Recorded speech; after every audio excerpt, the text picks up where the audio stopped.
il y a 6 raisons. Premièrement, tribunal de la copropriété, puis là, pour moi, c'est pas important quelle forme il va avoir.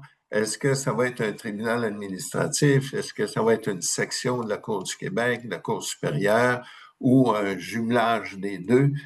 L'idée, moi, c'est le résultat. Et pourquoi? Parce que, je vous donne un exemple, peut-être celui qui est le plus facile.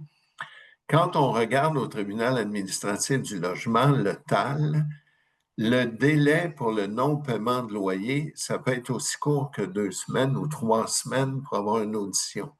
En matière de copropriété, comme généralement les montants des charges communes est inférieur à 15 000 on va à la Cour des petites créances et le délai est entre 16 et 24 mois d'audition. Alors, là, on parle d'un même genre de situation. Là. Ben, quelqu'un qui doit des frais de condo, quelqu'un qui doit un loyer, c'est pas mal la même chose.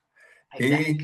Et ce qui est dangereux dans ça, c'est que si vous avez un syndicat où il y a 150 copropriétaires, il y en a un qui ne paye pas trop grave. Mais quand vous avez un syndicat de 3, de 6 ou de 8, ce qui est la majorité des syndicats au Québec, il y a un problème. Parce que celui qui ne paie pas, ou on ne paye pas les factures, ou on augmente les charges des autres pour combler le déficit. Alors ça, c'est un problème. Autre chose,